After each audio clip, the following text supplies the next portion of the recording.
Halo Mbak Tara, ketemu lagi.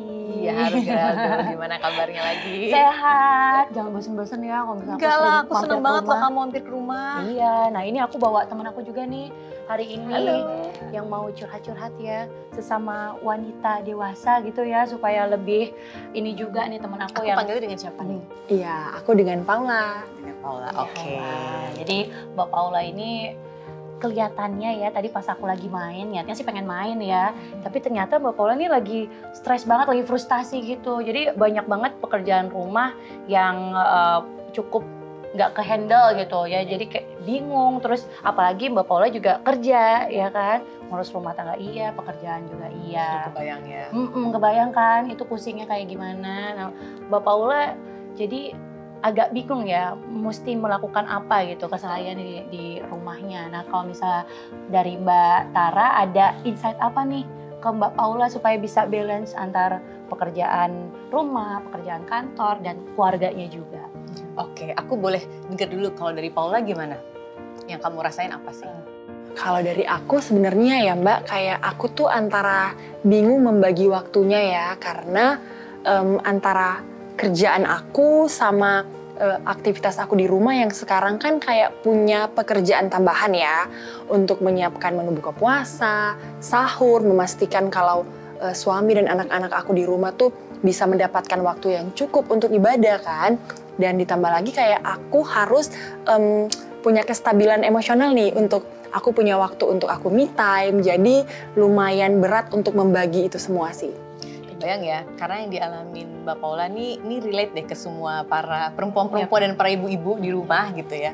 Karena kan perannya banyak ya, udah sebagai pekerja, sebagai istri, sebagai ibu, sebagai anak gitu, sebagai menantu gitu kan. Betul, banyak banget yang harus dipikirin. betul. Dan biasanya yang terjadi nih kalau perempuan dengan berbagai perannya, antara jadi overthinking, terus jadi suka ngerasa bersalah, kadang suka nyalahin diri sendiri kan, terus jadi suka mikir yang negatif-negatif gitu ya, dan akhirnya kadang-kadang itu jadi mengganggu kesehatan mental para perempuan nih. Tapi nggak cuma itu loh, ini juga bisa berdampak ke keluarga, ke anak.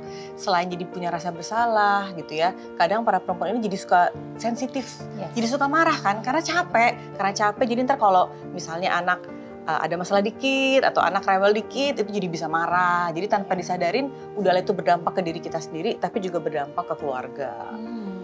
Jadi banyak banget ya hal-hal yang bisa mempengaruhi gitu ya kehidupan dari Mbak Paula itu sendiri, karena banyak banget beban yang mesti diemban dan tanggung jawabnya juga cukup besar gitu ya. Nah kalau misalnya dari Mbak Paula ya, selama ini gimana nih untuk maintenance itu? Hal apa yang udah Mbak Paula lakuin supaya bisa terorganisir dengan baik ataupun supaya nggak stres-stres banget?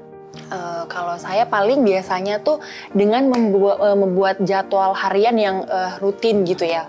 Dengan sambil sharing sama anggota keluarga sih, itu penting banget. Jadi biar mereka tahu keluhannya saya apa gitu kan. Yang saya pengen dari diri saya itu apa gitu. Sama sambil membagi waktu untuk ibadah, untuk saya suka ada kelas yoga kayak gitu, dan olahraga ringan setiap hari sih. Jadi biar membantu supaya emosionalnya tetap terjaga.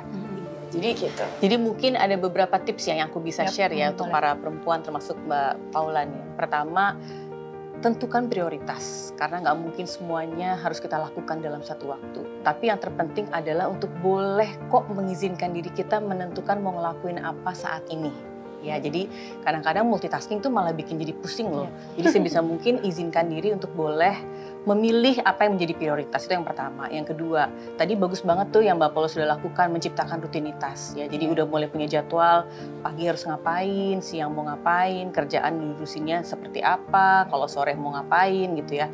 Malam misalnya waktunya dengan anak-anak, atau nanti setelah anak-anak tidur berarti punya waktu untuk diri sendiri. Ya, jadi yang ketiga ini juga penting untuk kita punya waktu untuk diri sendiri. Karena gimana caranya kita bisa mau mengurus atau taking care keluarga kita, kalau kita sendiri juga nggak taking care ke diri kita sendiri gitu ya.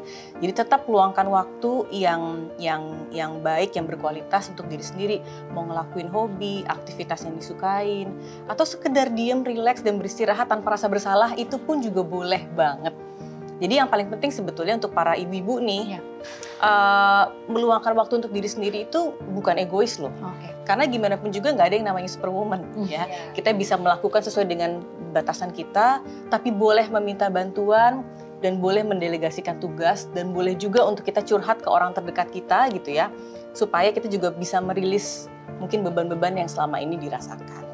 Jadi nggak ada salahnya ya untuk mengedepankan diri sendiri gitu beberapa saat gitu loh. Jadi nggak melulu mikirin orang lain gitu ya Mbak Tara ya. Ya ibaratnya kalau handphone kita baterainya habis aja kita sibuk nih nge-charge. Tapi kan kita sebagai perempuan juga butuh untuk nge-charge kan. Jadi boleh loh untuk meluangkan waktu untuk diri sendiri. Recharge energi itu juga penting gitu. Dan yang pasti jangan sungkan atau jangan ragu untuk minta bantuan orang lain gitu ya, Mbak Tara ya. Karena kalau kitanya nggak selesai, kitanya masih secara emosi kita masih bergejolak, nanti akhirnya kita jadinya ngediamin anak atau malah galak ke anak, ke suami juga seperti itu misalnya ya. Akhirnya malah jadi berdampak nih, jadi ada konflik keluarga gitu ya. Nah itu yang jangan sampai terjadi. Gimana Mbak Paula? Udah ini belum menemukan titik terang atau mungkin masih ada yang mau ditanyain sama Mbak Tara? Sangat dapat banyak masukan ya. Iya, terima kasih banyak sih. Ya. Jadi abis ini udah tahu dong ya mau ngapain ya. Ya. Mudah-mudahan Mbak Paula, maksudnya sebagai ibu, sebagai perempuan tetap selalu bisa menjaga kondisi mentalnya, sehingga juga bisa menjaga kondisi mental keluarga dan anak-anak di rumah. Karena kan, iya jadi kan karena seorang ibu itu mood di suatu rumah gitu ya, di rumah ya. Kalau mood ibunya udah hancur, udah kacau, satu rumah bisa berantakan. Ya, efeknya dampaknya ke anak, ke suami gitu kan, ke orang-orang terdekat. Vibes-nya juga jadi nggak enak gitu ya. Jadi kalau ibunya happy, rumah udah pasti happy, juga pasti happy gitu ya. Oke, kalau gitu. Kalau dari Mbak Tara mungkin terakhir ya, ada pesan-pesan terakhir nggak untuk sahabat sehat Daihatsu, untuk Mbak Paula dan untuk seluruh ibu-ibu di dunia ya. Ini penting ya, mungkin aku mau sedikit share karena kalau berdasarkan penelitian nih, perempuan itu punya resiko yang lebih tinggi untuk mengalami masalah mental dibandingkan laki-laki. Jadi penting untuk para perempuan memperhatikan kondisi mentalnya, walaupun ada banyak peran, beban, ekspektasi, tuntutan, tetapi kadang-kadang perempuan perlu pintar-pintar membagi waktu, menentukan prioritas, membuat rutinitas yang baik dan juga memperhatikan diri sendiri. Balik lagi kita hanyalah manusia biasa ya, bisa capek, bisa sedih, bisa marah. Jadi jangan ngerasa bersalah kalau misalnya sewaktu-waktu ibu ini tuh ngerasa gue mau egois, gue mau me time sendiri, itu juga nggak apa-apa ya sebenarnya ya. Itu bukan hal yang egois, betul ya Mbak Tara? Bukan hal yang egois. Ya selama semua ada batasannya ya. Ngurus rumah, menjadi seorang istri, ngurus suami, ngurus anak, ngurus diri sendiri, ya semua kan juga ada batasannya. Tapi harus dilakukan dengan tepat sesuai dengan prioritas. Ya sesuai dengan prioritas, tahu apa prioritasnya, satu persatu diselesain, jangan semua kita handle, jadinya berantakan juga gitu ya. Terima kasih banyak ya Mbak Tara. Sama-sama. Insightful sekali. Pastinya bermanfaat ya. Sangat bermanfaat. Sangat bermanfaat untuk Mbak Paula maupun ibu-ibu dimanapun berada ya, supaya lebih happy lagi, lebih terorganisir lagi untuk arrange keluarganya. Oke, kita pamit dulu ya Mbak Tara, karena ini Mbak Paula tadi udah ditungguin sama anak-anaknya ya, udah mau buka puasa juga ya. Siapin buat menu segala macam. Ya.